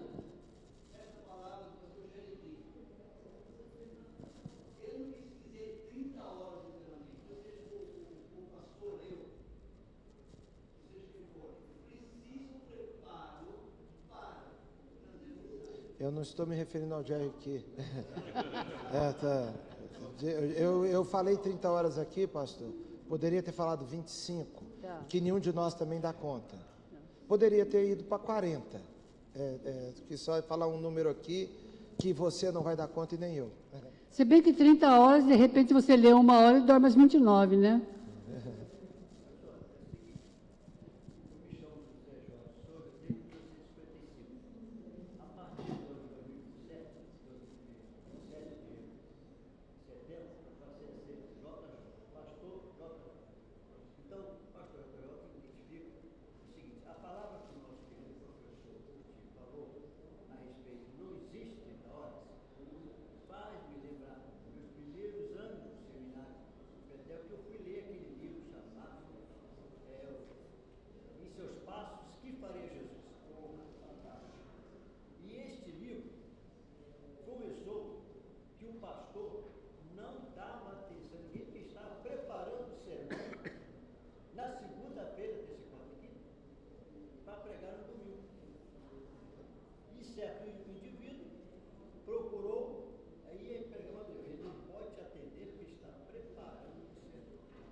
Em nome das esposas dos pastores, eu quero dizer uma coisa a vocês.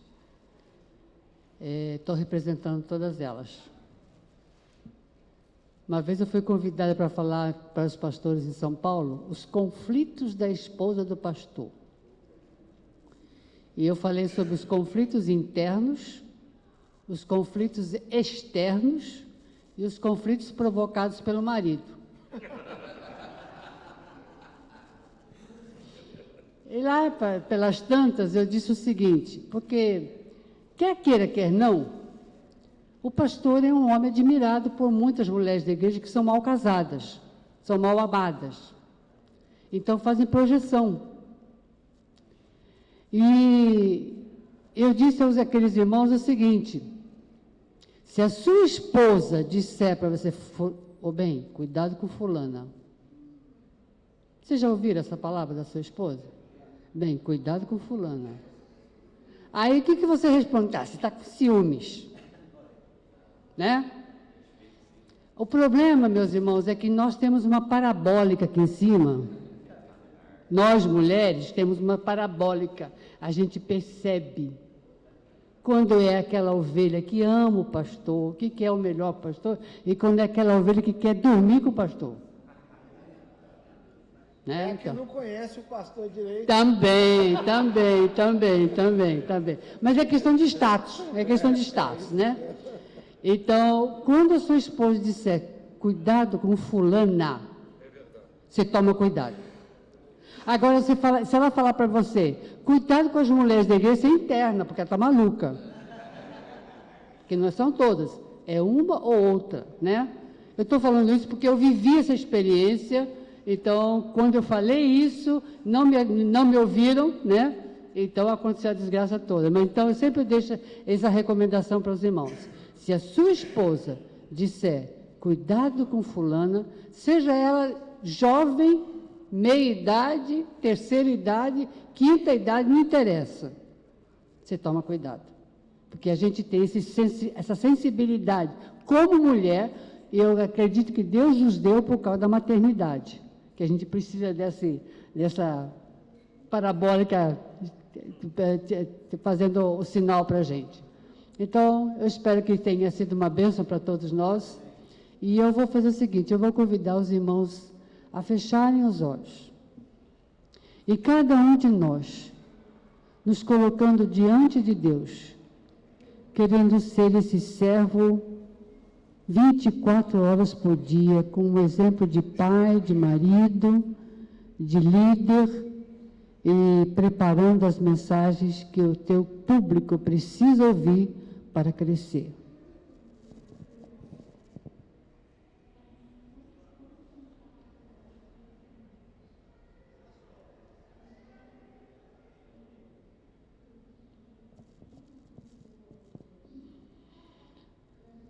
Pai, estamos todos nós diante do teu trono, embora sentados, mas com o coração ajoelhado,